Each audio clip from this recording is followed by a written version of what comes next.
Olá pessoal, sejam muito bem-vindos ao canal Mediunidade Online.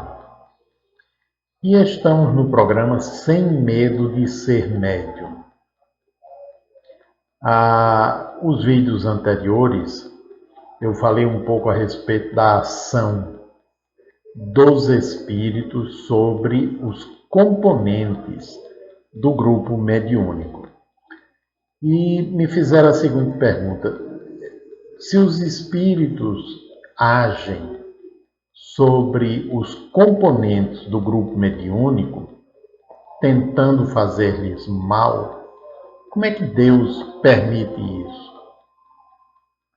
Essa pergunta é muito interessante e muito oportuna, e eu quero começar dizendo o seguinte, e reafirmando que o vídeo é para aqueles que têm interesse em conhecer um pouco mais sobre a mediunidade e não é tão interessante assim para quem, digamos, nem acha que nem existe mundo espiritual, né? Porque parece até fora de propósito aquilo que nós vamos falando.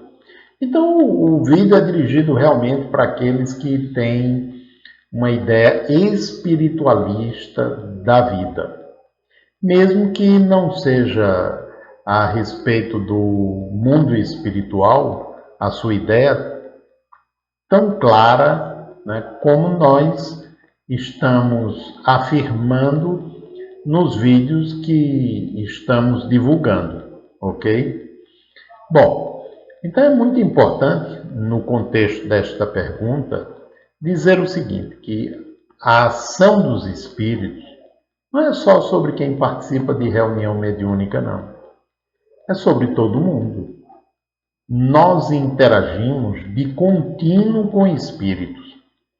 Qual é a família que não tem um relato de uma assombração, de um fantasma, da presença de um espírito familiar, alguém falecido há pouco tempo, falecido já há algum tempo, que foi visto na casa onde morou pelos seus familiares, que lá ainda residem.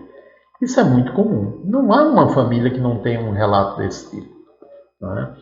Então, presença de espíritos é comum em nossas vidas.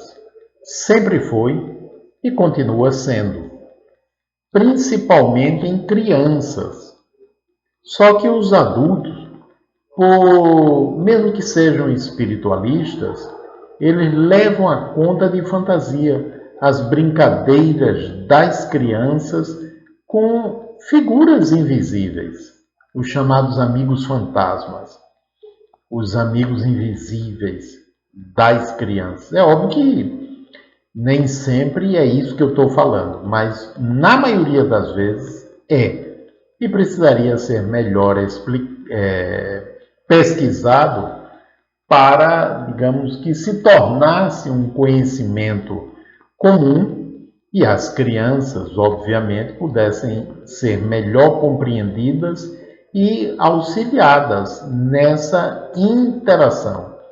Então, quantas crianças brincam com amiguinhos da mesma faixa etária que só elas conseguem vê-los? E aí se diz, é a imaginação das crianças que é muito fértil. E os adultos que veem fantasmas, os adultos que veem seres espirituais. Normalmente se diz que a imaginação é muito fértil ou que estão tendo alucinações. Bom, mas isso é comum e hoje as evidências elas apontam para a existência das dimensões não materiais, extrafísicas ou espirituais. Chame você como quiser chamar. Ou dimensões quânticas, para usar um termo bem moderno, bem atual. Na verdade, são dimensões onde a vida existe em abundância. Não somente daqueles que daqui partiram pela morte, mas de seres que habitam nestas dimensões e que talvez não tenham nem vindo para cá ainda, para o mundo físico. Dizem os espíritos que a população espiritual adstrita, que se refere à Terra, é de cerca de 20 bilhões de espíritos. Ou seja, é uma população, né, 5 vezes, quase 5 vezes maior do que a população de encarnados. E uma parcela dessa população, ela está bem próxima da Terra. As dimensões onde elas vivem estão realmente próximas da Terra. Mas aqui no plano físico, permanecem muitos espíritos que não conseguiram, devido a, vamos chamar assim, negócios inacabados, ou seja, situações mal resolvidas, sair da influência do planeta e permanecem aqui, muitas vezes dentro de casa, nos locais onde trabalharam, nos locais onde morreram, né, em situações às vezes deploráveis. E nós convivemos com esses espíritos.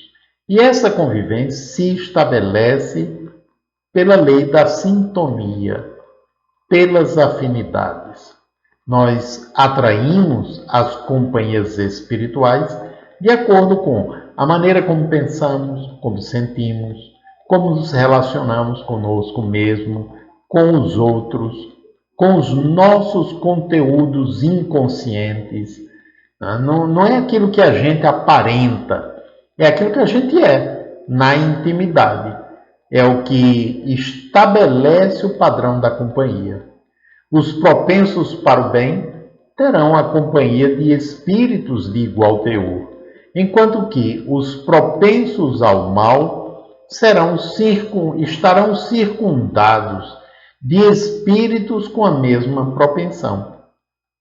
É a tal história aqui no planeta, a gente diz-me com quem andas e eu te direi quem és. Do ponto de vista espiritual, dize-me o que pensas e o que sentes, e eu te direi quais as tuas companhias espirituais. Porque é dessa forma que funciona, né? Então, em qualquer lugar, entre esses espíritos, tem aqueles neutros, que nem nos querem fazer mal, nem estão fazendo bem. Eles apenas usufruem, desfrutam da nossa companhia, dos nossos pensamentos e dos nossos hábitos. Tem aqueles que se acercam de nós por conta de determinados hábitos negativos e usufruem das energias que nós emitimos por conta desse hábito, seja o de fumar, o de beber, ou de usar outras drogas, ou de sexo, né, ou da maledicência, seja lá qual for o mau hábito. Obviamente, a gente vai se cercar de espíritos que têm a mesma propensão, né?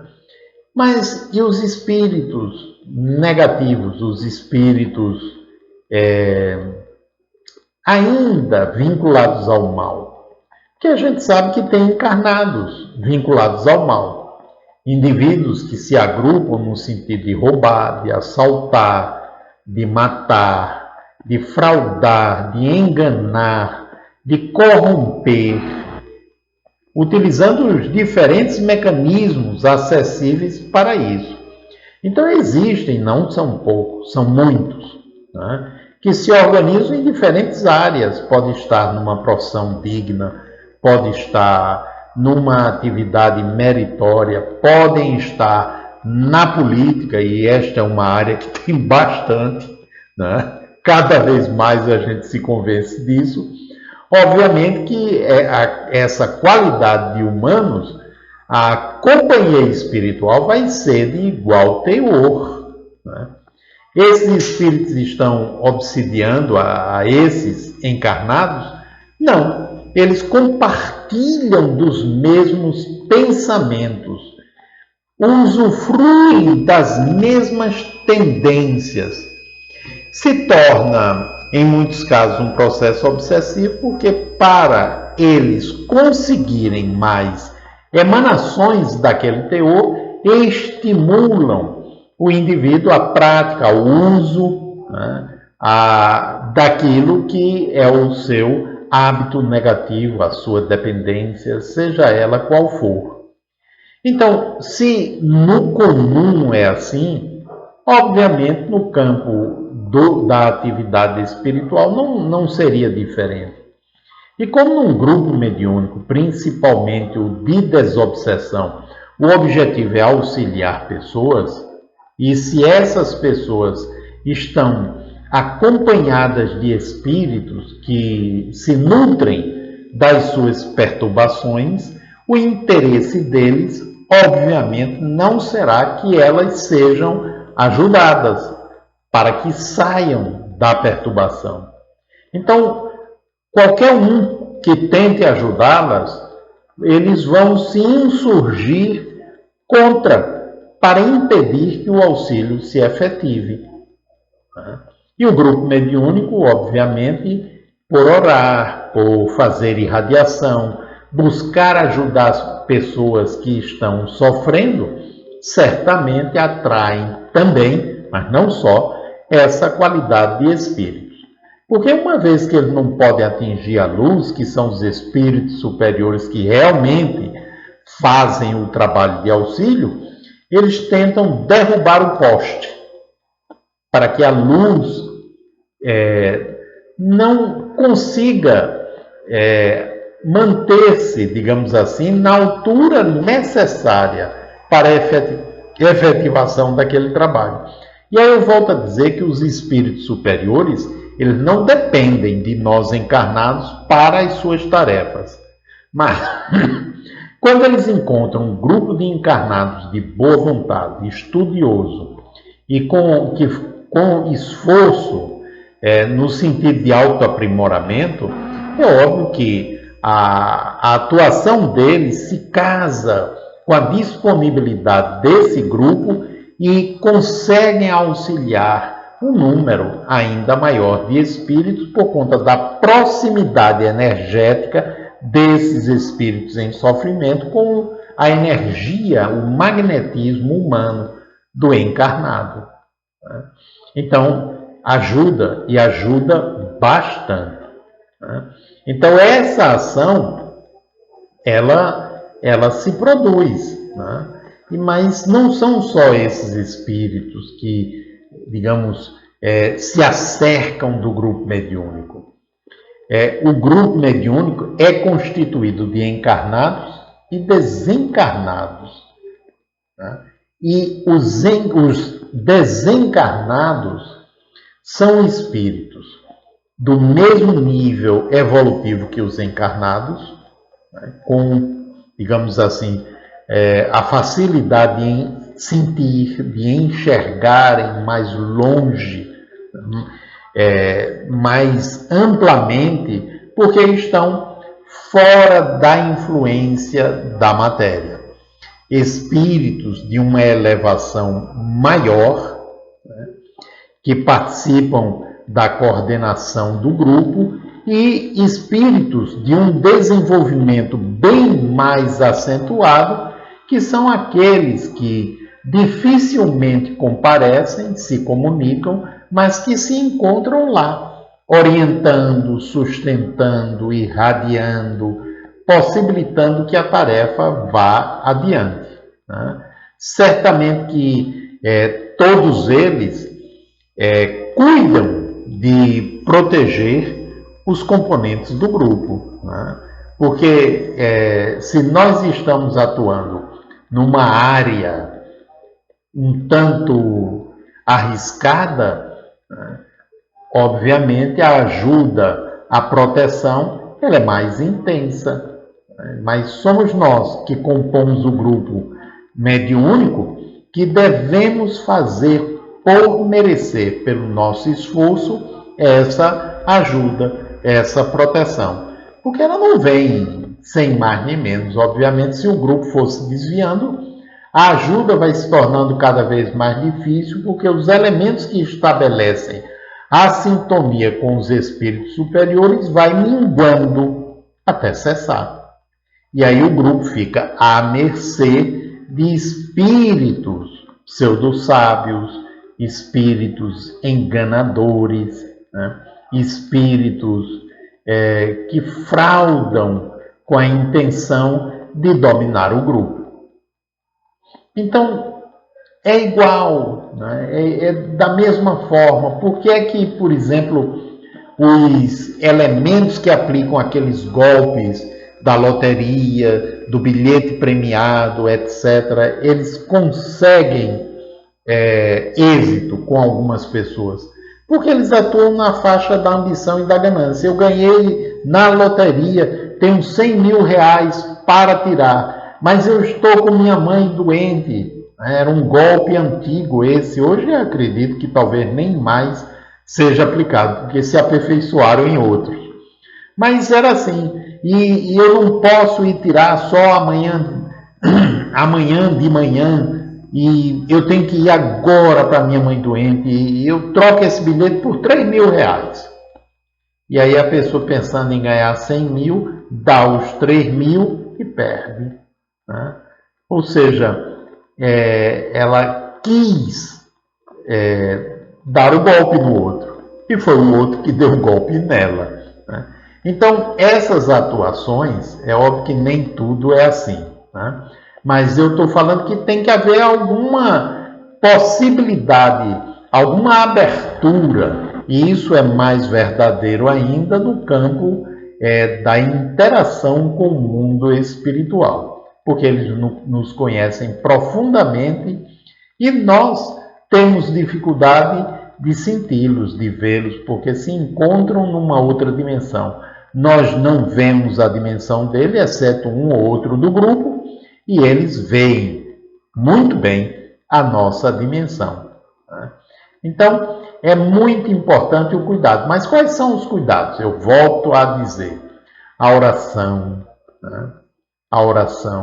a leitura que eleve nosso padrão mental, nos auxilie no processo de ampliação da percepção sobre o nosso próprio funcionamento, assumir responsabilidade pelos nossos pensamentos, emoções, sentimentos e comportamentos, buscando conhecê-los para corrigir, aperfeiçoar, modificar. Ou seja, a prática do bem ao próximo, a aproximação com aquilo que é bom, digno, decente, ético. Então é um esforço para que as nossas vibrações mentais e espirituais, elas se elevem e nos aproximem dos companheiros superiores que supervisionam a atividade. E aí, dessa forma, estaremos bem mais protegidos, né? Porque a nossa oscilação será bem menor. Mas é claro que continuaremos oscilando, né? Porque não há ainda, e por enquanto, seres perfeitos sobre o planeta. Somos todos criaturas em evolução, aprendendo a transformar a carga instintual naquilo que deve ser, né? Virtudes, sentimentos enobrecidos, ética, né? O desejo pelo bem e a prática do bem continuamente. Com esse esforço, certamente estaremos criando um campo de proteção e diminuirá muito, né, a possibilidade da gente sofrer o assédio das chamadas forças da sombra. Um grande abraço e até o próximo vídeo.